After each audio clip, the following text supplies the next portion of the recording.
Hello दोस्तों, नमस्कार। तो कैसे हैं आप सभी। तो दोस्तों, एक बार फिर से स्वागत है आप सभी का मेरे यूट्यूब चैनल देवभूमि एग्ज़ाम हब में। तो दोस्तों, आप सभी के लिए नई अपडेट है जो कि आज हमारी रहने वाली है। जो हमारे प्रदेश भर में 10वीं और 12वीं के जितने भी हमारे बोर्ड परीक्षार्थी हैं उनके लिए ये बहुत इम्पोर्टेंट क्लास है, क्योंकि आप सभी को पता होगा कि इनके कल से इनके एग्ज़ाम हैं और सभी एग्ज़ाम्स के लिए बहुत विद्यार्थी यहाँ पे पढ़ रहे होंगे। और इसके लिए जो आज बहुत सारी खबरें आई हैं अखबार में, उन सभी खबरों को मैं आपके लिए सामने लाया हूँ। और आप सभी जितने भी अभ्यर्थी हैं, आपको किन किन बातों का ध्यान रखना है और आपके लिए जो नकल विरोधी इंतजाम किए गए हैं उन उन बातों को मैं आपके बीच में साझा कर रहा हूँ। ठीक है दोस्तों, तो यहाँ पे आज के अखबार में आया हुआ है, सख्त नकल रोधी इंतजाम के बीच उत्तराखंड बोर्ड परीक्षाएं कल से। परीक्षा केंद्र के बाहर असामाजिक तत्वों के एकत्र होने पर जिला प्रशासन होगा जिम्मेदार। तो दोस्तों, एक धारा 144 पूरे सेंटर के बाहर लगने वाली है, जिसके तहत अगर कोई भी असामाजिक तत्व परीक्षा केंद्र के बाहर खड़ा होता है तो वहाँ पे सख्त कार्रवाई करने की बात भी की जा रही है। ठीक है दोस्तों, तो यहाँ पर आगे क्या कहा जा रहा है, कल से शुरू हो रही उत्तराखंड बोर्ड की परीक्षाओं में नकल रोकने के लिए शिक्षा विभाग और प्रशासन की ओर से कड़े इंतजाम किए गए हैं। परीक्षा केंद्रों के आसपास 100 गज की परिधि में या ज़रूरत पड़ने पर इसके बाहर धारा 144 लागू रहेगी। दून जिले के सशस्त्र दल में 40 शिक्षकों को शामिल किया गया है। किसी भी केंद्र के बाहर समाज विरोधी तत्वों के एकत्र होने पर जिला प्रशासन इसके लिए उत्तरदायी होगा। परीक्षा केंद्रों के आसपास ध्वनि विस्तारक यंत्रों के प्रयोग पर रोक रहेगी। शासन की ओर से जारी आदेश के मुताबिक बोर्ड परीक्षाओं का निरीक्षण करने वाले और व्यवस्थापक लोक सेवक हैं, उन पर किसी भी तरह के हमले की घटना दुर्घटना पर संबंधित के खिलाफ संज्ञेय अपराध में मुकदमा होगा। परीक्षा में नकल रोकने के लिए जिला और मंडल की अधिकारियों की ओर से गठित सचल दलों में कम से कम 2 पुलिस कांस्टेबल और 1 उप निरीक्षक की तैनाती होगी।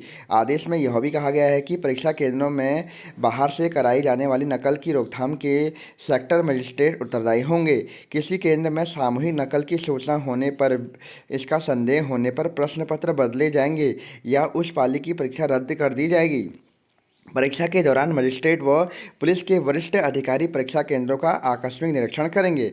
ठीक है दोस्तों, तो ये ही चीज़ें कही जा रही हैं कि अगर कहीं पर भी पता लगता है कि केंद्र में नकल हो रही है तो वहाँ पे परीक्षा पत्र को जो पेपर रहेगा उसको बदलने की बात भी कही जा रही है और उक्त वहाँ पे कार्यवाही भी करने की बात कही जा रही है। अब यहाँ पे क्या बोला गया है कि 1253 सेंटर बनाए गए हैं प्रदेश भर में। तो आप दोस्तों समझ गए होंगे कि 1253 परीक्षा केंद्र बनाए गए हैं उत्तराखंड राज्य में। तो यहाँ पे और कितने यहाँ पर अभ्यर्थी हैं ये भी यहाँ पर बताया गया है कि 2,59,430 छात्र देंगे परीक्षा। ठीक है दोस्तों, तो यहाँ पे क्या कहा जा रहा है कि उत्तराखंड बोर्ड की 10वीं और 12वीं की परीक्षा के लिए प्रदेश भर में 1253 केंद्रों में 2,59,430 छात्र छात्राएं परीक्षा देंगे। इसमें हाई स्कूल के 1,27,320 और इंटरमीडिएट के 1,32,110 परीक्षार्थी शामिल होंगे। तो दोस्तों, आप देख सकते हैं कि कितनी बड़ी संख्या में यहाँ पर बोर्ड की परीक्षा में अभ्यर्थी शामिल हो रहे हैं। तो आप देख सकते हैं कि 2,59,430 बच्चे यहाँ पर पेपर देंगे। ठीक है, और यहाँ पे ये भी बताया जा रहा है कि कितने केंद्र हमारे संवेदनशील क्षेत्र में आते हैं। 198 केंद्र संवेदनशील घोषित।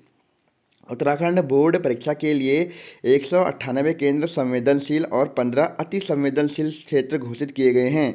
इनमें 41 एकल और 1212 मिश्रित केंद्र हैं, जबकि इस साल 83 नए परीक्षा केंद्र बनाए गए हैं।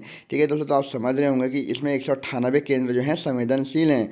अगर बात कही जाए तो यहाँ पे सचिव जो विद्यालय शिक्षा परिषद है नीता तिवारी, उनके द्वारा क्या कहा जा रहा है बोर्ड परीक्षार्थियों के लिए, तो उत्तराखंड बोर्ड परीक्षाओं के लिए परिषद की ओर से तैयारियां पूरी कर ली गई हैं। महानिदेशक और दोनों मंडलों के स्तर पर सचल दल बनाए गए हैं।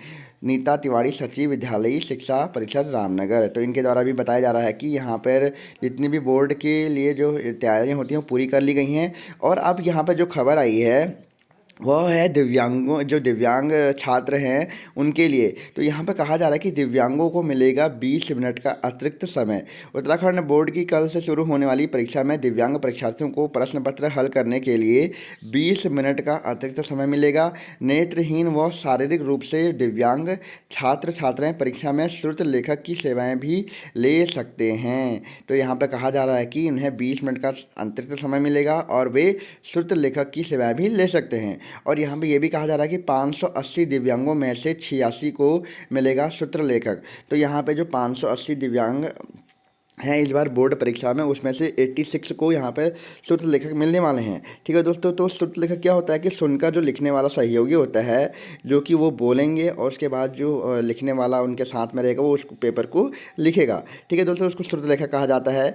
अब यहाँ पर बात कहें कि 580 दिव्यांगों में से 86 को मिलेगा सूत्र लेखक। उत्तराखंड बोर्ड की सचिव नीता तिवारी के मुताबिक इस बार 12वीं में 332 और 10वीं में 248 दिव्यांग छात्र छात्राएं परीक्षा में शामिल हो रहे हैं। इनमें से 12वीं में 33 और 10वीं में 53 छात्र छात्राओं ने सूत्र लेखक सुनकर लिखने वाला सहयोगी की सेवा के लिए आवेदन किया है।